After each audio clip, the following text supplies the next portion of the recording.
In early spring, I bought a little present for a friend of mine, and she had been asking me already months and months ago whether I could find her a nice old-fashioned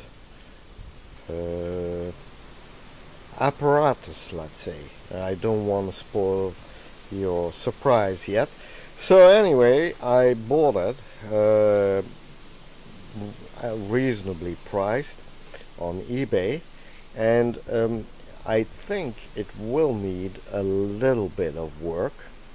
Well, actually, it will need quite a bit of work to prepare it, but I'm not going to finish this as I usually do with my restorations. I'm just going to clean it, prepare it, and then once that is done, I'll give her her present, and then she can do the finishing any way she likes to. So, well, let's get going. Okay, here we go. I cut open the lid. So there you go. Oh, what's this? Money? What the heck? The vendor sent me money. Why would he do that? Let's see whether there's some explanation.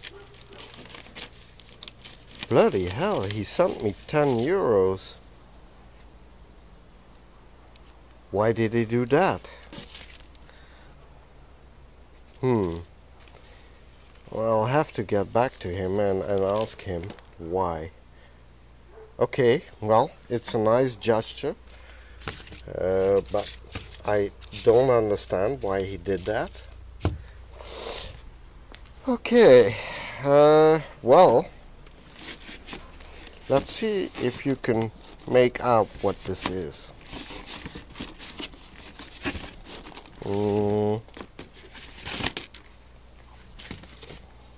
Okay.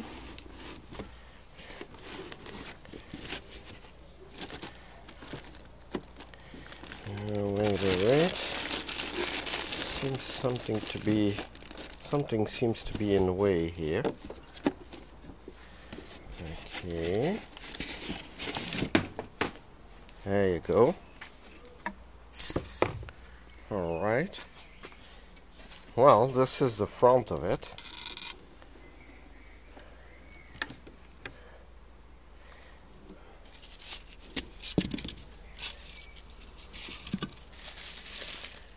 What is this? Nice little cap. Okay. And there it is.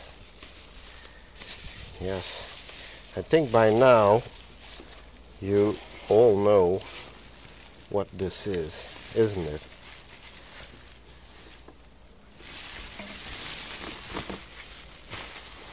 Yes.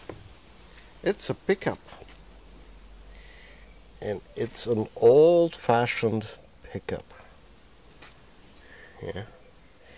Now, the fact that usually I restore radios and TVs doesn't mean that I'm spurning older technology. And let's face it, before radios existed, and even well before TVs existed, this was the kind of technology people used to make sound, or rather to reproduce sound. And I thought it wasn't a bad idea to immerse ourselves a little bit into this kind of technology. Because let's face it, this is what went before radios, and it's always a good thing to be reminded of the fact that technology goes through an evolution of sorts, and I think it will be interesting for us to have a peek at the technology inside this apparatus. I can tell you that the brand of the pickup is Elektrolady. Now, don't ask me too much about the brand just yet. I need to do some research to find out what it means, but I think it might be a brand from Germany. There's something in the horn here. Let's see. What's this? Ah, yes, the winding gear. Because you see, the pickup is wound up via a spring. Yeah, or I should say is powered with a spring. And you need a sort of a lever to wind up the spring, and this is it. Well, we'll see what it does. So yeah, I already told you that the speaker of the pickup is at the front, but let me take the pickup out of the box first, and then we'll have a closer look at the whole thing. Generally speaking, the state of the pickup is rather good, and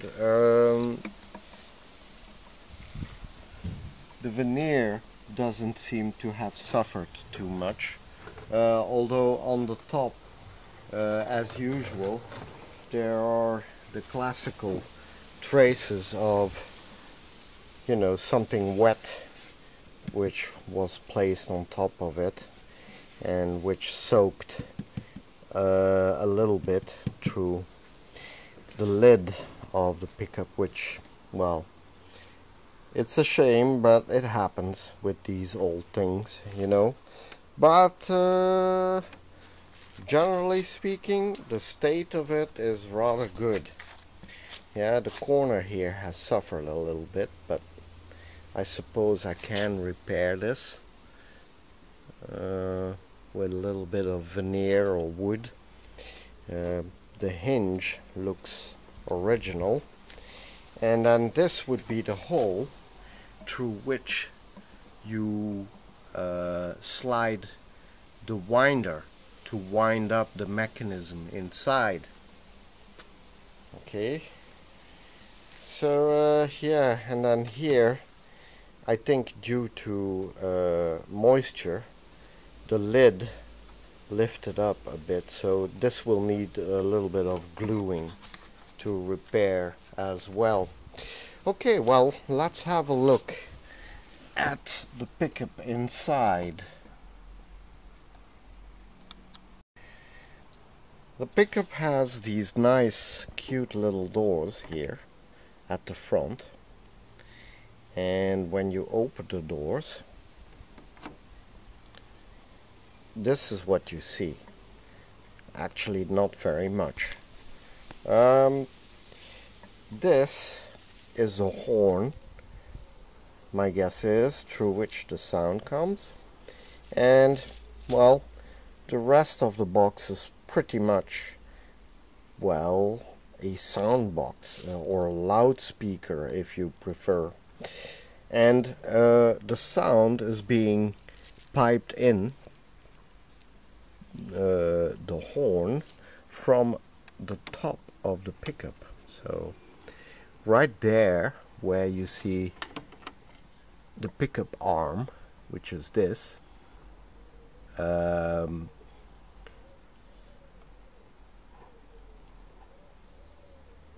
yeah, the pickup arm has suffered a little bit during transport, my guess would be, but it loosened, you see, there.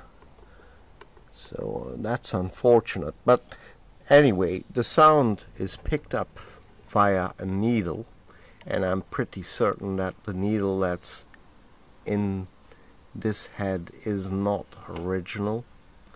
But okay, anyway, so the sound is picked up via the head, piped through this arm, which is hollow, all the way inside the pickup's body, and then down out this horn here.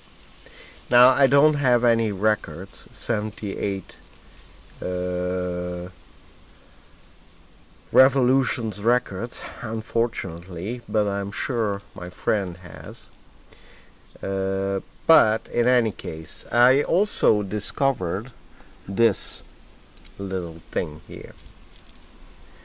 Now, for a few moments I wondered what this might be. It's soft felt here, so my guess is it has either one or two functions. The first would be that this felt is used to clean the surface of the record. Yeah, the felt would be stroked over the surface of the record and pick up any traces of dust or dirt from the record. So that would be one possibility.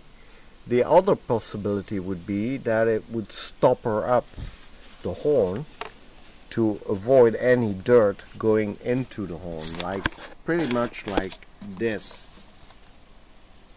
Okay, so but I'm not certain. I have to do a little bit of research on this. Now, I had already a peek underneath the pickup, but instead of showing to you immediately what's underneath, what I'm going to do first, in order to avoid any damage to the pickup, is unscrew the pickup arm, which is screwed down to the body via 3 tiny screws, wood screws you see over there, and unscrew the lid's arm, the holding arm right here.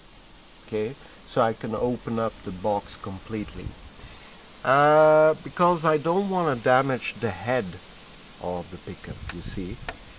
So what I need to do first is unscrew those two things, so let me do just that.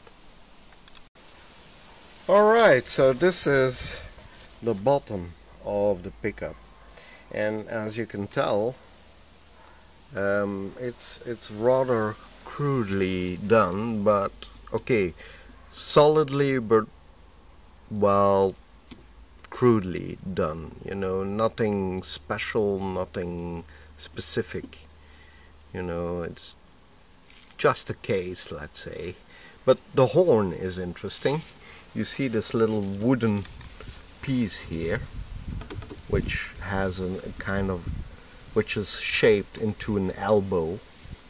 Yeah, it's a pipe actually, and it's glued to the underside of the top of the pickup, and it then goes into this very interesting wooden cone that runs all the way up to the front of the pickup, and you see it's held in place by little wood blocks, and my guess is it's glued inside the front of the pickup.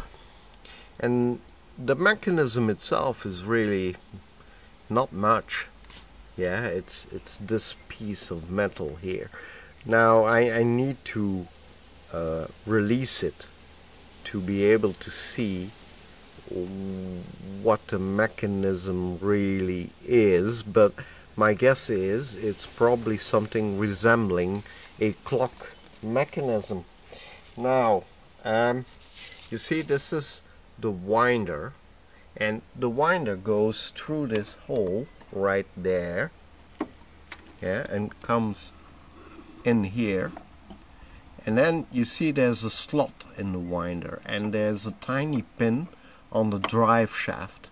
So you slide it over there, and then you would wind the spring up, and that would be providing the power to drive the pickup. Now I'm not going to wind up the mechanism right now, because first I want to have a look at it and clean it, and I hope not, but if needed I will also need to repair it. In any case, this is how it must have worked ages ago. Now that pin up here, you see, is attached to a lever which goes to the mechanism. And my guess is this is the speed selector. I'm not entirely certain, but I think this is exactly what it is. Now, actually, it's not so much a speed selector as a speed tuner, okay? Because this is a 78 RPM pickup, but I guess by putting more or less pressure on the lever, you could speed up or slow down the pickup a little bit. I guess to compensate the fact that the spring is slowly unwinding and therefore exerting less and less force as it unwinds. Still, I'm not 100% sure, so what I'll need to do is to unmount it and have a closer look. So this is the pickup arm, and this little cup here was housed inside this hole right here, well, on top of the pickup, of course. And my guess is this is a cup which held all the spare needles for the pickup. Okay, so at one time or other we'll need to buy a few needles, and when I say buy needles, I know what I'm talking about, because the needle that's in the pickup head right here, I'm not entirely sure this is the original needle, but it's a sort of a spear point, this one, a triangular needle. I'm not entirely sure this is the original, but it might be. But it's not a round needle, and generally all pickups have round needles. Now, interestingly enough, so the pipe is very dirty. Okay, so it's without a doubt I'll have to clean this up, and it's really dirty inside as well. So there's a lot of cleaning to do. Also, what I noticed is that inside the head, the pickup head, there's this little window here which is held in place with a kind of rubber ring, you see, all around here. And I'm not sure if it's plastic or glass, but my guess is it's glass. And inside the head I can see a tiny little piece of metal. You see it right there at my thumb, and another little piece of something right there, okay, underneath this little lever right there. I don't know what those pieces are. My guess is it's dirt, so I'll have to try to get it out without damaging the head. Now, the way this works is, you see the needle here, which picks up sounds from the groove of the disc, and then it's mounted on tiny little springs here. Now, those springs are pretty hard, but never mind. This the vibration of the needle is sent through this little lever here, which is attached to the surface of the glass. So the glass would vibrate and transmit sound into the pipe you see at the back of the glass, and it would come out of this end right here. So if I touch the needle lightly, just listen to what comes out of the pipe.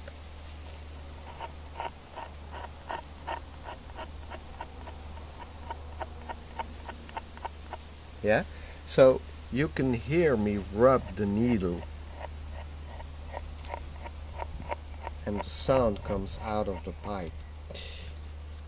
So obviously this part will need some very careful cleaning and revising. I'm not sure 100% yet how I'm going to do it, but it does need work done to it. So what's the next plan of attack? Well, obviously cleaning the pickup arm and releasing the mechanism out of the bottom of the pickup. So let's just do that. Okay, so this is the pickup arm, nearly completely disassembled. So the small elbow you see here has threading on this side, and it's screwed into the base of the pickup arm. And you can just about see the threading down there.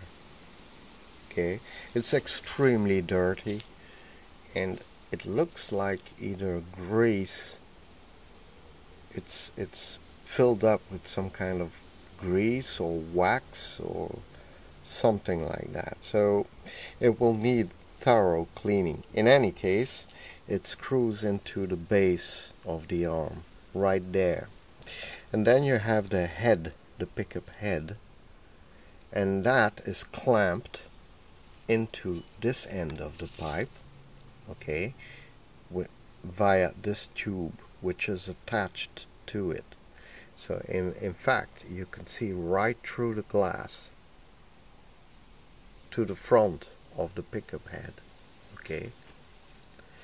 And I also managed to take out the little piece of metal which was inside by lightly tapping the side of the head with my screwdriver, with the head of my screwdriver, okay. So I managed to get most of the dirt out of the pickup head. So the next thing I need to do is to try to unscrew the base of the pickup arm, which is really tight. I think it's rusted shut, yeah. And then I'll unmount the mechanism at the bottom of the pickup. This is the underside of the platter you see here, and it lifted right off the shaft of the drive mechanism, so there was no screw attaching it or anything. It was simply held in place by its own weight, so I could just lift it up gently from the shaft. Now the mechanism itself is attached with 4 bolts, as you can tell. So what I'm going to do next is unscrew the bolts and then drop the mechanism out of the case. I already disconnected the speedometer and the brake of the pickup.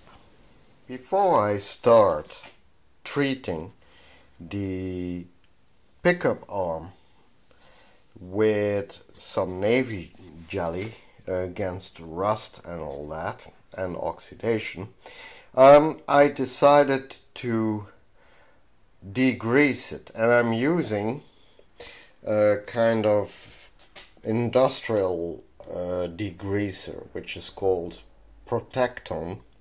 I don't know the brand, but it is industrial degreaser they use in garages and all that, so I suppose this works pretty well. And it's a sort of a gloop which you can dilute a bit with water. So what I did was I immersed all the parts of the pickup arm in that gloop together with some relatively hot water. Okay, not boiling hot, but hot. And I'm leaving it to soak in the gloop. And once it has soaked, let's say for half an hour or so, I'll start rubbing it with a sponge and rinsing it with warm water. And I think by then all the parts will be degreased sufficiently to start using the navel jelly. I switched from using the degreaser to petrol, actually. Well, you can see it over there. So I'm using cleaning petrol. And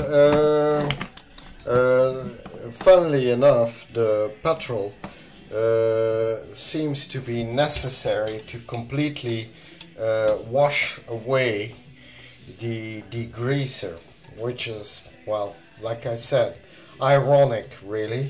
So that's exactly what I'm doing right now, cleaning the whole stuff with petrol. And when that is done, I'll rinse everything, and then I'll switch to this ammonia. Okay, and I'll use less and less corrosive stuff to clean off the pieces. Now, I know some of you will probably say, why don't you use a sponge, a recurring sponge like this, for example, or like sandpaper or something like that. But really, you don't want to do that. Do not use aggressive cleaning, you know, like sandblasting or sandpaper or stuff like that, or even steel wool. Yeah, because if you do, what you do if you do that is take off the original metal layer on the pieces, and you actually destroy them by scratching them all over.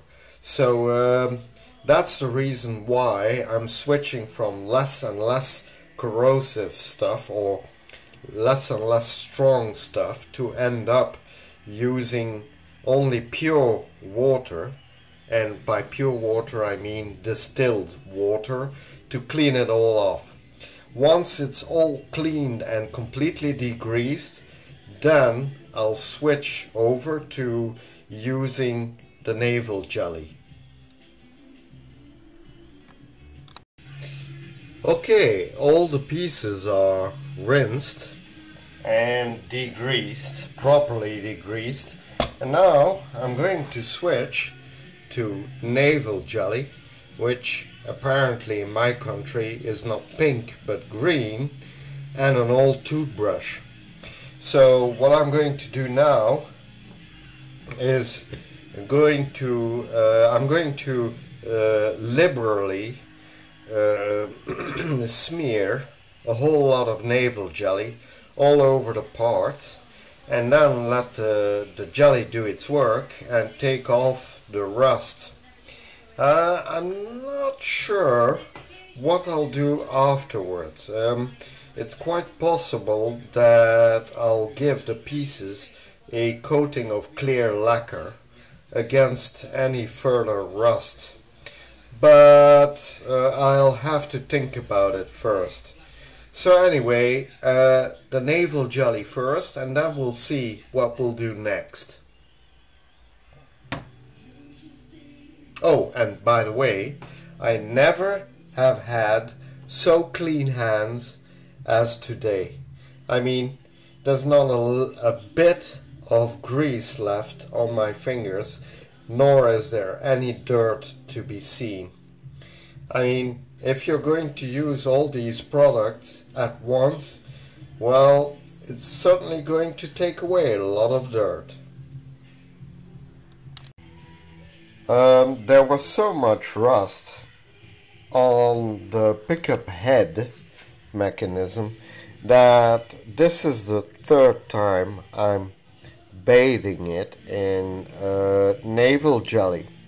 Really, the whole arm you see there, the pickup arm as it were, was so deeply rusted that, well, I had to apply quite a bit of navel jelly, and the same thing for the lower part. So yeah, well, I gave it a whole layer of navel jelly overall in the hope that that will take away the last few bits of rust. Now the other parts, I would say, are reasonably successfully derusted, yeah, except for tiny specks of rust reappearing. You know, there's so much moisture in the air right now that even a little bit of moisture will make it start rust again, which is really annoying, yeah, because as soon as I take away most of the rust, it simply reappears. So I'll have to find a way to well, to avoid the rust reappearing on the part. Really annoying. I don't know how I'm going to do that. So either I could apply a layer of transparent lacquer, like I mentioned before, or I could rub the whole arm in with some very fine machine oil. You know, something like WD-40 or something like that, in the hope that that will, well, at least slow down the rusting of the parts. But you know, the more I think about it, the more it seems inevitable I will have to give it a layer of transparent lacquer. Now there's one more thing which I haven't succeeded in doing until now, and that is releasing this ring here. Because as you can tell, the whole thing swivels on the base. Okay, so you see it swivels, and the horn of the arm is connected to the base via this ring here, and I'm pretty certain, actually I'm let's say 99% sure, that normally this ring here, you should be able to release it from the base. And well, try as I might, I just can't release it, that is. Now the thing is, I probably could release it if I apply a lot of pressure on it, but I'm very reluctant to use pliers or anything like that on the part, because you know it looks solid, but trust me, if you put a lot of pressure on it with some pair of pliers, it will bend. Yeah, it will simply be bent out of shape, and we don't want that. And we certainly don't want to add any scratches or dents. So, well, I don't know how I'm going to fix this problem. So I need to think about it a little bit longer. The next thing we'll clean is the drive mechanism. Okay, I've got the paint remover ready, and I'm going to cover the whole cabinet of the gramophone with a kind of gray, brownish, sticky glue, which is really the paint remover. But before I'm going to do that, I'm going to put on some gloves, some latex gloves to protect my hands, because well, according to the instructions of the paint remover, this is extremely toxic and very unhealthy for the skin. Yeah, so I'm going to protect my hands using those latex gloves. Also, I'm doing it, as you can tell, in open air. Okay, no way I'm going to do this indoors, because I can smell it from here. The smells of the paint remover are, well, are quite strong, so I don't think it would be healthy to use it indoors. Anyway, they advise to apply the paint remover in quite a thick layer on the paint, then cover the whole thing up under plastic film. Don't ask me why, but they say the paint remover is more effective that way, and then leave it on for about 20 minutes. Could be longer, but they say at least 20 minutes. So that's what I'm going to do right now. Same operation for the cover of the pickup or the gramophone, inside and out. And by the way, I read the instructions again of the paint remover, and they say not to use it on either plastic or glass fiber objects. So it's my guess that the paint remover is quite corrosive for that type of product, or let's say substrate. Now, what I'm going to try first, before I apply paint remover to the cover, is I'm going to try to remove gently the logo shield you see here, because I'm afraid if I apply paint remover on it, it might damage it, or certainly the paint on top of the logo shield. Okay, so I'm going to try to remove it first. Well, there you go. The logo shield is removed, and it actually was rather easy to remove as well. As you can tell, it was only held down by 3 tiny brass nails, which you see here. I'm going to try to keep them and possibly reuse them, maybe. And I'll also need to restore a little bit the logo shield. I can't exactly tell what it used to be, but if I look at the back of it, I think it's embossed aluminum, or maybe steel, but I think it's either copper with a layer of nickel on it, or aluminum. In any case, I'm going to try to restore it to its former glory, if possible. And well, that's it. So now I'm going to give the lid of the gramophone also a layer of paint remover. And this is the result about an hour later.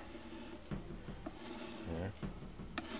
I can just scrape off the old paint, and what's left is the naked wood underneath.